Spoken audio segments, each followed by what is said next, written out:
eu sou a Catrine, professora de língua portuguesa no Colégio Catedral, e hoje eu vim trazer para vocês uma aula preparatória aí para o Enem, onde nós falaremos aqui de literatura, em especial o modernismo no Brasil. Nas provas do Enem, a gramática está diluída em questões sobre interpretação de textos, verbais ou não verbais. Já a literatura, os alunos eles costumam deixá-la de lado. Alguns alunos acham que ela é fácil, que ela não precisa de uma dedicação, ou até mesmo por preguiça, né, de ler as obras literárias, acham que são extensas, ou o conteúdo da narrativa é exaustivo.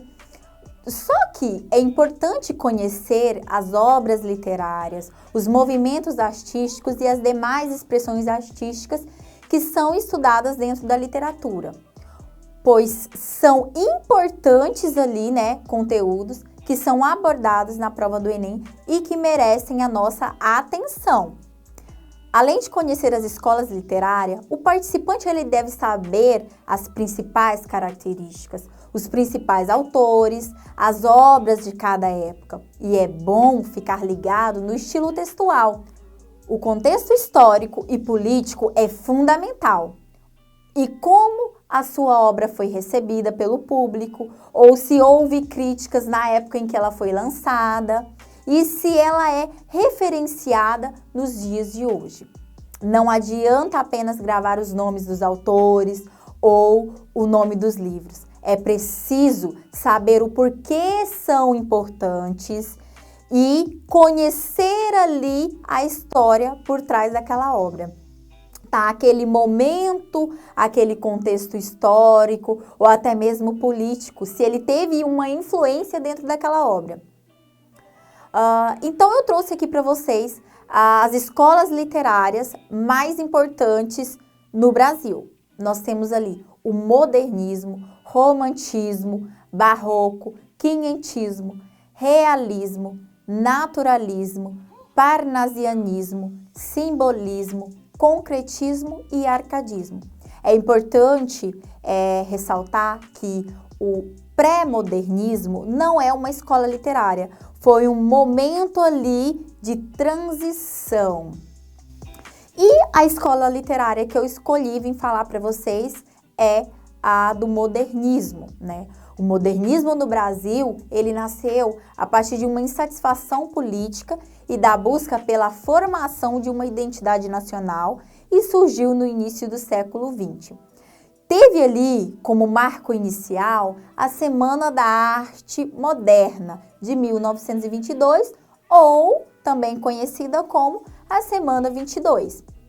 Os artistas, eles pretendiam ali terminar com aquela estética tradicional da escola literária anterior e criar uma identidade nacional a partir da representação do cotidiano e pela busca, é claro, de uma nova estrutura política do país. Esta manifestação teve grande repercussão no cenário artístico nacional e colaborou para gerar um grande legado na cultura brasileira. A estética modernista brasileira passou por 3 fases ou gerações, né, como também pode ser chamada. E cada uma delas colaborou para o surgimento de estilos diferentes e para o aparecimento de diversos artistas. E ele tem como essência um movimento que foi realizado na Europa, e essa estética europeia acabou colaborando para a formação das propriedades do estilo no brasileiro. E as principais características base deste movimento são liberdade na criação, rompimento com o tradicionalismo, busca de uma linguagem nacional, nacionalismo e formação de identidade, representação do cotidiano, humor, ironia e versos livres. E o modernismo no Brasil se estabeleceu a partir dessas 3 fases ou gerações aqui distintas, onde cada uma delas tem propriedades diferentes, mas que complementam a ideia do movimento. Então vamos lá. A primeira geração do modernismo do Brasil, ou como também é chamada a fase heróica, Iniciou-se em 1920 e tinha como proposta romper com o tradicionalismo dos modelos anteriores e lançou grandes nomes no cenário artístico nacional. Entre eles nós temos ali Mário de Andrade e Oswald de Andrade. Foi uma geração que tentou definir posições através de manifestos e revistas que rompiam com o passado.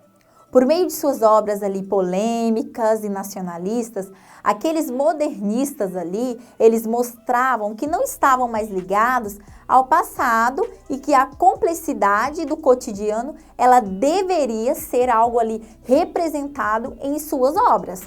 Já a segunda, geração, ou a fase de consolidação, iniciou-se ali nos anos de 1930, ou também nós podemos chamá-la de geração de 30, foi um movimento de crescimento da ficção e da temática regionalista e nacionalista. E foi um período que concretizou o movimento e é tido como um momento de amadurecimento das ideias e o engajamento com as questões da sociedade. E tinha como temática temas que estavam ligados à questão da desigualdade, consequências da escravidão, coronelismo e retirantes. Eram temas que estavam ali, que fazem parte da política, da economia, do meio social, do ser humano, que está envolvendo o regionalismo e questões até mesmo religiosas ali, algo que é evidente e que faz parte dessas obras. E o povo brasileiro passou a ser caracterizado a partir das suas regiões. E os artistas promoviam ali críticas ao cotidiano social. E aqui nós temos como principais nomes Jorge Amado, Vinícius de Moraes, Raquel de Queiroz, Graciliano Ramos, Érico Veríssimo, José Lins do Rego e Cecília Meirelles. E a terceira fase, ou geração de 45, como também é chamada, desenvolveu uma oposição ao contrário modernismo no Brasil. Era uma oposição à segunda fase e pretendia renovar o próprio movimento.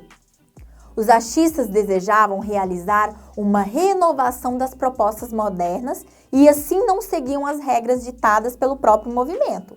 O regionalismo ganhou nova dimensão e o romance e conto se tornaram ali intimista e introspectivo.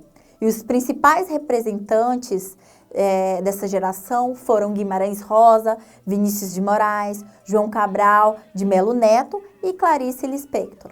E eu escolhi falar de um clássico da literatura para vocês, que é Vidas Secas, de Graciliano Ramos, que foi publicado em 1938. É uma obra que retrata a vida miserável de uma família de retirantes sertanejos, obrigada a se deslocar de tempos em tempos para áreas ali menos castigadas pela seca. A obra pertence à segunda fase modernista e é conhecida como regionalista, claro, e é qualificada como uma das mais bem-sucedidas ali criações da época. Então vamos conhecer um pouquinho do que se passa aqui dentro dessa narrativa.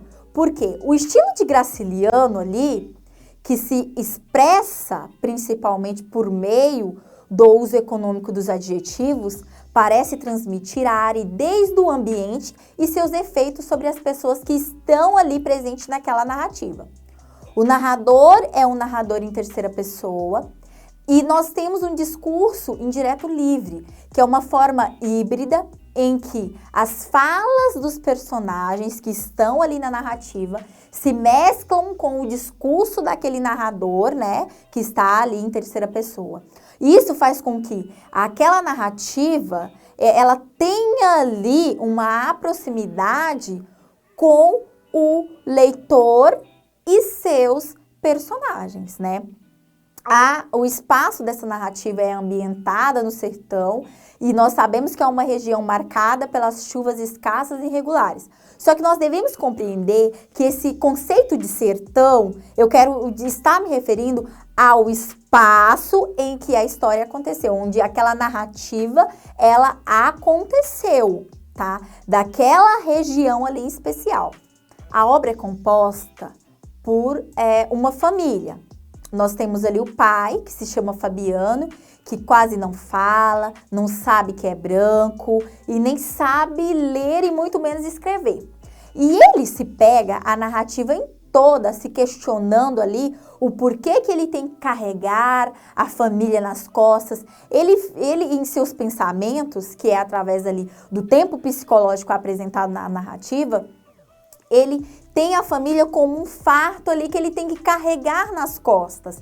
E nós temos ali a esposa, assim, a Vitória, que é uma mulata esperta, que sabia fazer contas com os grãos. Só que ela é um tipo de personagem que ela tem um desejo. Ela passa a narrativa toda ali sonhando, desejando uma cama de couro. E este casal tem ali 2 filhos. O menino mais velho, que queria saber ler e queria o significado da palavra inferno. Então, ele tinha um objetivo, ele queria saber ler. E vale uma reflexão, ele teve essa oportunidade e ele era curioso, ele queria saber o que significava ali a palavra inferno. E o menino mais novo queria ser um vaqueiro como o pai, ou seja, o menino mais novo tinha o pai como um espelho. E o interessante é que na narrativa não foi apresentado o nome dos filhos. Apenas ali retratam ali os filhos como o menino mais novo e o menino mais velho. Inclusive dentro do livro tem um capítulo dedicado para cada um deles. E em momento algum não traz o nome dos personagens. E nós temos ali a presença de 2 animais, né? Que é a baleia. Não é uma baleia, gente, porque vocês vão falar, opa, professora, você está falando de uma temática que é regional ali, da seca, e uma baleia. Não, não é uma baleia, sim uma cadela. É uma cadela que é considerada dentro da obra a mais humana das personagens. E nós também temos o papagaio. O papagaio, ele não falava, ele só latia, porque era o único som que ele escutava. E infelizmente o papagaio, né, foi morto devido à questão da fome que a família estava passando e eles comeram o papagaio. E vale destacar 2 pontos importantes dentro dessa obra.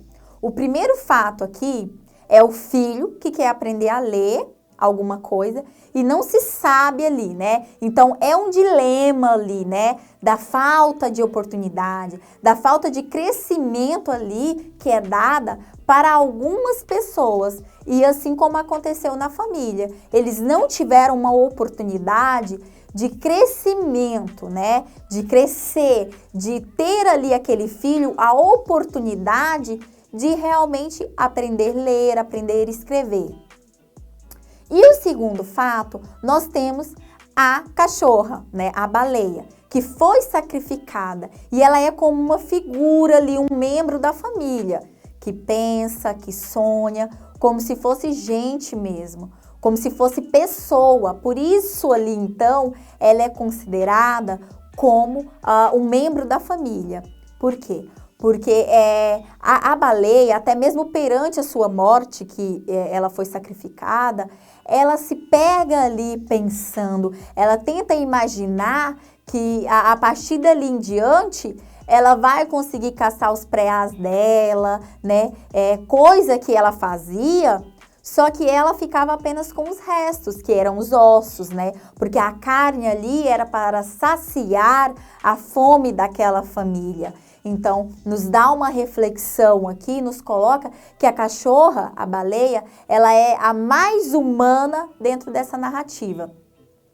E assim como Vidas Secas. Eu deixo aqui para vocês mais 2 obras que podem cair no Enem.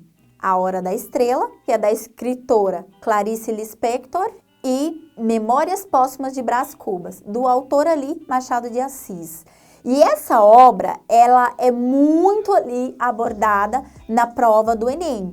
Por quê? Porque é uma obra icônica de Machado de Assis e pode ser fonte infidável de análise, tanto nos aspectos literários e composicionais, quanto para a interpretação de texto, que também é algo ali recorrente na nossa prova do Enem, né? Que é a interpretação de texto. Então, é importante que nós tenhamos esse conhecimento das escolas literárias, que tenhamos ali uma atenção para essas obras, para os autores, para o contexto histórico, porque elas dão características, né, à nossa atualidade. Por mais que é algo que já aconteceu, que foi um contexto histórico, algo ali que aconteceu, mas que ainda acontece, né? E como o tema de Vidas Secas, que vem retratando a fome, a miséria, que são fatos ali recorrentes que nós enfrentamos. Então, eu desejo a vocês uma boa prova, tenham calma, paciência e estudem, gente, estudem a literatura, tentem conhecer um pouquinho dessas escolas literárias que eu listei aqui para vocês, e em especial essas outras obras que vocês podem aí estar lendo, fazendo análises, que possivelmente será temas recorrentes da nossa prova. Então, até logo!